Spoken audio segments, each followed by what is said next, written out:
Good morning all of you. अभी तक हम लोग चैप्टर 2 पढ़ रहे थे जिसमें हमने मेल फीमेल पार्ट ये दोनों पढ़ लिया था प्लांट का, और इसका फॉर्मेशन कैसे हो रहा था, that is mega and microsporogenesis, ये पूरा हो चुका था। ये आपका जो आपका था प्री फर्टिलाइजेशन, उसका ये फर्स्ट पार्ट था। फर्स्ट पार्ट पूरा हो चुका है। अब हमें सेकेंड पार्ट देखना है, that is transfer of gametes, that is transfer of pollen grain. तो जो यहाँ पे होगा ट्रांसफ़र ऑफ पॉलन ग्रेन, उसको हम बोलते हैं पॉलिनेशन। इससे पहले बता दिया था हमने कि सेल्फ क्या होगा, क्रॉस क्या होगा। आज यहाँ हमें देखना है दैट इसमें कौन कौन से एजेंट्स हैं। तो सबसे पहले यहाँ पे दो एजेंट बताए गए हैं। पहला बताया गया है एबायोटिक, दूसरा है बायोटिक। एबायोटिक का मतलब हो गया कि ऐसे एजेंट्स जो कि नॉन लिविंग हैं, दूसरे आ गए बायोटिक वाले, दैट इज़ लिविंग एजेंट। तो पहले इसमें जो एबायोटिक एजेंट है वो आपका हो गया विंड। जब कुछ ऐसे प्लांट जिनमें ट्रांसफ़र हो रहा है, जिनमें ट्रांसफ़र होगा pollen grain with the help of wind, they are known as anemophilous flower और प्लांट, या फिर इस प्रोसेस को हम क्या बोलेंगे, इसको हम बोल रहे हैं एनेमोफिली। दूसरा प्रोसेस हमारा है, दूसरा हमारा एबायोटिक फैक्टर है, दैट इज़ वाटर। जब किसी भी प्लांट में वाटर के थ्रू हो रहा हो पॉलिनेशन, ये तभी पॉसिबल होगा जब वो प्लांट कहाँ पाया जाएगा, जब ये पाया जाएगा पानी में। तो ऐसे प्लांट जो कि पानी में पाए जा रहे हैं, उनको हम बोलते हैं हाइड्रोफाइट्स।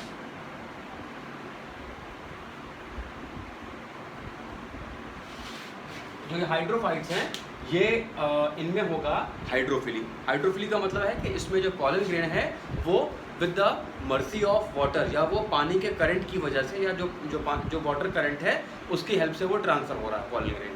ठीक है, इसको हम बोल रहे थे हाइड्रोफिली। इसके बाद हमारा दूसरा है बायोटिक वाला। बायोटिक में क्या होगा, बायोटिक में जब कोई लिविंग ऑर्गेनिज्म ऐसा कर रहा है, एग्जाम्पल यहाँ दिया गया है इंसेक्ट। इंसेक्ट में क्या हो जाएगा, इसमें आएगा एंटोमोफिली। अगर कोई ऐसा फ्लावर है जिसमें इंसेक्ट कर रहे हैं पॉलिनेशन, उसको बोलेंगे एंटोमोफिली। एक और एग्जांपल आपका दिया है मोलस्का का, जो फाइलम मोलस्का है, दैट इज इसमें आते हैं बहुत ढेर सारे स्नेल्स। तो जब स्नेल कोई इसमें हेल्प करेगा, इसको बोलते हैं मेलैकोफिली, MELACOPHILY। तो ये आपका था एजेंट। अच्छा, ऐसे प्लांट्स जिनमें होना है एनेमोफिली, उनके फ्लावर कैसे होंगे? उनके फ्लावर में जो मेल पार्ट होगा और फीमेल पार्ट होगा वो बाहर की तरफ एक्सपोज्ड होगा। जो हमने आपको बताया था कैस्मोगैमस फ्लावर, ऐसे फ्लावर जो पूरी तरह बाहर की तरफ खुले होंगे। जैसे मान लेते हैं कि ये उसका फीमेल पार्ट है, स्टिग्मा हो गया, और ये ओवरी हो गए नीचे। अब इसमें ये पार्ट पूरी तरह बाहर की तरफ एक्सपोज्ड है, जिससे अगर with the help of air अगर कोई चीज़ आ रही है, अगर कोई पॉलन आ रहा है, तो आके इस पर वो आके इस पर लैंड कर जाएगा। ठीक है, ये आपका क्या हो गया था, ये हो गया इनका एट्रीब्यूट। अब इनमें क्या पाया जाएगा, इनमें भी कुछ अलग तरह का मॉडिफिकेशन होगा।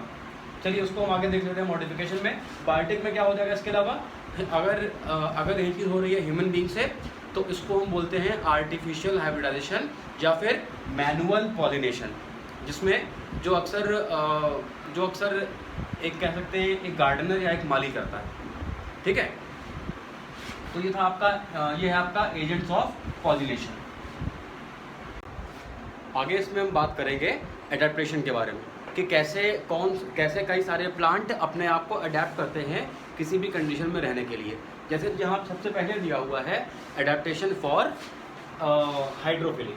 मतलब ऐसा कौन सा, मतलब किसी भी प्लांट में जो कि पाया जा रहा है वाटर में, वो कैसे अपनी बॉडी में कुछ मॉडिफिकेशन ला रहा है so that it can survive in water, या फिर वो कैसे प्लांट वो कैसे पानी में रहते हुए पॉलिनेशन करेगा। सबसे पहले आपको चीज़ समझनी होगी कि प्लांट में मतलब वाटर में किस तरह के प्लांट पाए जा रहे हैं। इसमें एक तो होता है आपका फ्लोटिंग वाला, जो पूरी तरह फ्लोट करता है, जिसकी रूट, जैसे मान लेते हैं कि अगर ये वाटर सरफेस है पूरी है, जो बोर्ड का अपर सरफेस है, ये आपका हो गया वाटर के सरफेस, और ये हो गया इसमें अर्थ वाली सरफेस।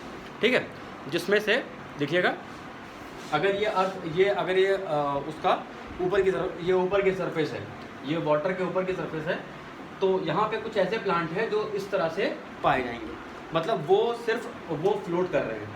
ठीक है, जैसे होता है वाटर हेयरसेल। आइकॉर्निया, मतलब इसकी रूट जो है वो ज़मीन में नहीं होगी, इसको हम बोलते हैं फ्लोटिंग वाला।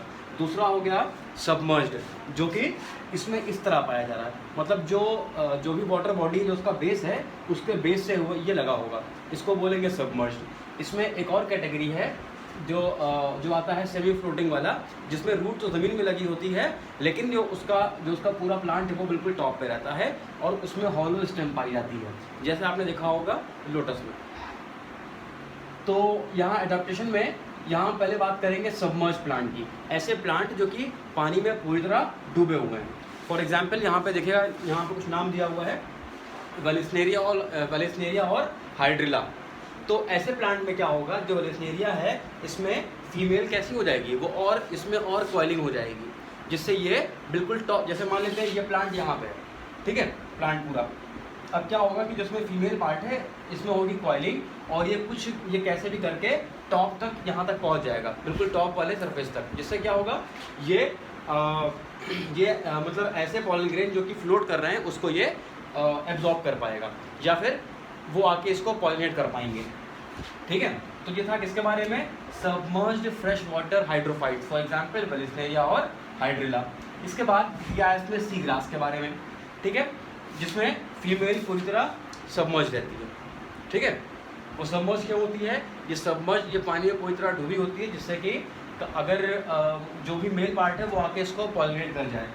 और इसमें मेल कैसे होंगे, इसमें जो मेल पार्ट है that is pollen grain, they are long needle like, मतलब ये पतले पतले होंगे और थोड़े इनकी हाइट थोड़ी ज़्यादा होगी पॉलन ग्रेन की। इसी में एक कॉमन नेम है, कई बार पूछा भी गया है जोस्ट्रा के बारे में, तो ये एक मैरीन एंजियोस्पर्म है। इसके अलावा एक सबसे खास बात इसमें ये है कि जो इसके पॉलन ग्रेन है ये they are covered with mucilaginous covering, मतलब इनके ऊपर एक बहुत पतली सी या इसके ऊपर एक लेयर पाई जाएगी, इस लेयर की वजह से ये बिल्कुल फिक्स रहेंगे उस सरफेस में, या फिर कह सकते हैं कि इस लेयर की वजह से ये सेफ रहेंगे। किससे, जो वहाँ का एटमॉस्फेयर है, जो वाटर है, वो वाटर इसकी लेयर को ख़राब ना कर पाए।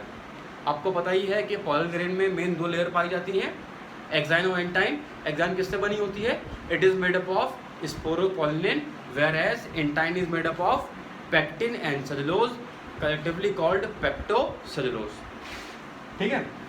तो आपको याद रखना है कि हाइड्रोफिली में जो मेल पार्ट है that is pollen grain, it is covered by mucilaginous covering, ठीक। ये था किसके बारे में आपका, ये होगा हाइड्रोफिली के बारे में। दूसरा यहाँ दिया हुआ है एनेमोफिली। इसमें क्या होना है कि इसमें होता है पॉलिनेशन बाय विंड। अब देखिएगा, अब भाई अगर एक पॉलन ग्रेन है उसको उड़ के पहुँचना है कहीं पे, ठीक है, तो उसमें कुछ चीज़ें होनी चाहिए। पहला इसमें क्या है, हम पहले बात करेंगे यहाँ मेल पार्ट की, पॉलन ग्रेन की। यहाँ पे पहला हो गया, it should be non sticky, मतलब वो स्टिकी ना हो, ऐसा ना हो कि वो अगर वो नॉन स्टिकी होगा तो वो आराम से किसी भी सरफेस पे जाके अटैच नहीं कर पाएगा, ठीक है। दूसरा हो गया ड्राई, अगर ड्राई होगा तो उसका वेट कैसा हो जाएगा, और कम उसका वेट रहेगा। तो यहाँ बताया गया वो ड्राई होगा, इसका पॉलन ग्रेन लाइट वेट होगा और उसमें विंग्ड होंगे, मतलब वो कुछ जो उसका फॉर्मेशन है या जो उसका स्ट्रक्चर है वो कुछ इस तरह का होगा जिससे वो आराम से हवा में, एयर में वो फ्लोट कर सकेगा, ठीक है। इसके अलावा इसके बाद इसमें बताया गया है कि इस तरह के प्लांट पूरी तरह एक्सपोज होंगे बाहर की तरफ, ये खुले होंगे, या फिर जैसे आपने आपको एग्जाम्पल दिया था कैस्मोगैमस फ्लावर का, ये उसमें आ जाएगा। तो ये था आपका एनेमोफिली के बारे में। इसके बाद हम यहाँ देखेंगे इसमें और कौन से स्ट्रक्चर हैं, एक मिनट रुकेगा। हाँ, इसके ये हो गया एक्सपोज वाला पार्ट पूरा।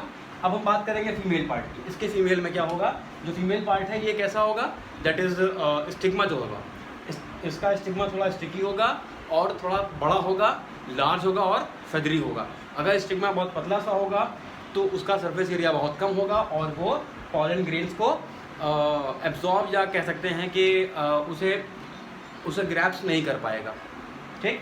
अगर वो थोड़ा बड़ा होगा, अगर वो एरिया कम है तो इस पर पॉलन ग्रेन के प्रोबेबिलिटी कम रहेगी। अगर इसका एरिया ज़्यादा है तो इसमें प्रोबेबिलिटी बढ़ जाएगी।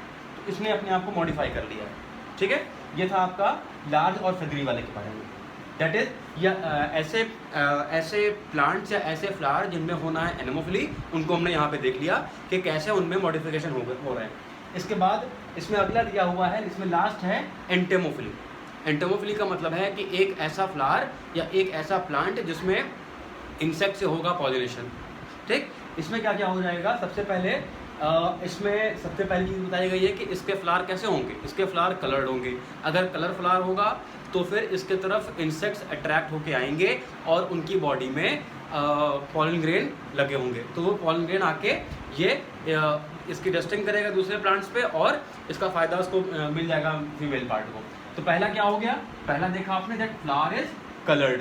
दूसरा बता दिया इसमें कि दे हैव नेक्टरीज और नेक्टेरिफेरस ग्लैंड। क्या करेगा ये, एक मिनट, क्या करेगा ये नेक्टेरिफेरस ग्लैंड, ये नेक्टेरिफेरस ग्लैंड, ये हमने आपसे एक बार क्वेश्चन भी इसका पूछा गया था, अभी तक उसका जवाब नहीं मिला किसी से। नेक्टेरिफेरस ग्लैंड जो पेटल होगा, पेटल के बेस के या पेटल के आसपास एक ग्लैंड पाई जाएगी जिसका नाम है नेक्टरीज या नेक्टेरिफेरस ग्लैंड, जहाँ से नेक्टर निकलेगा। ठीक है, तो भाई अब अगर प्लांट पर नेक्टर होगा तो जाहिर सी बात है वहाँ पे इंसेक्ट्स आएंगे, अगर इंसेक्ट्स आएंगे तो वहाँ पे पॉलन ग्रेन आएगा। इसके बाद यहाँ बताया गया, एग्जाम्पल दिया गया है युक्का प्लांट का और साल्विया का, जिसमें क्या होता है, जिसमें होगा सिम्बायोसिस। इसका मतलब है एक ऐसा एसोसिएशन जिसमें दो ऑर्गेनिज्म पाए जा रहे हैं, उनका एक ऐसा एसोसिएशन जिसमें दोनों को फ़ायदा हो रहा है। जैसे युक्का प्लांट है और साल्विया है, जैसे मान लेते हैं एक प्लांट है, अब एक फ्लावर है, उस फ्लावर पे आके पहले फीमेल ने वहाँ पे एग ले कर दिया। ठीक, अब उसी एक टाइम पे उसी फ्लावर पे जब दूसरा उसी फ्लावर पे उसी इंसेक्ट का जिसका है, इसका जो मेल होगा वो आके यहाँ पे एग ले, वो यहाँ पे आके स्पर्म ले करेगा या फिर वो यहाँ पे आके उस एग को फर्टिलाइज कर देगा। इस तरह से कुछ इस तरह से ये करता है सिम्बायोसिस। इसका मतलब हो जाएगा दैट जो प्लांट है, प्लांट क्या दे रहा है, प्लांट दे रहा है एक एरिया या प्लांट दे रहा है एक स्पॉट फॉर फर्टिलाइजेशन, और बदले में क्या हो रहा है, बदले में उस प्लांट में हो रहा है पॉलिनेशन। यहाँ पे दोनों को फ़ायदा हो रहा है, इसको हम बोलते हैं सिम्बायोसिस। इसके बाद ये था आपका सिम्बायोसिस। इसके बाद इसमें एक लास्ट पॉइंट है दैट जो एंटेमोफिली है ये इंश्योर करता है दैट यहाँ पे एक सेफ प्लेस मतलब ये एक सेफ प्लेस प्रोवाइड करेगा फॉर एग लेइंग। एग ले करने के लिए ये एक सेफ प्लेस प्रोवाइड करेगा, फॉर एग्जांपल एमॉर्फोफिलस फ्लावर।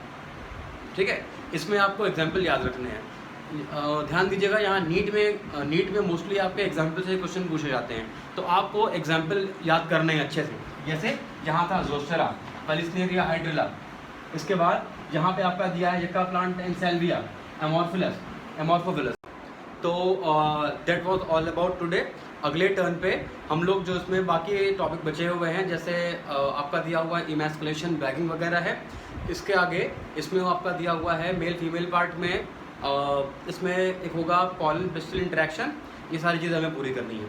तो अब आपसे एक रिक्वेस्ट है कि आप लोग जो भी है यहाँ टॉपिक बताए जा रहे हैं, एटलीस्ट आप उन्हें कॉपी में लिखते चलें, या फिर आप एक रफ पेपर और एक पेन लेके बैठिए जिसमें जो हम बता रहे हैं वो सारे पॉइंट आप लिखते चलिए, या फिर एनसीईआरटी में ही आप कुछ एरिया बना लीजिए आप, या फिर आप एनसीईआरटी में कुछ ऐसे पेजेस लगा लीजिए, स्टिक कर लीजिए और आप वहाँ पे चीज़ें लिखते रहिए। ठीक है, जिससे आपको लास्ट टाइम पे, एग्जाम टाइम पे आप रिवाइज कर पाएँ अच्छे से। ठीक है, that's all for today, thank you.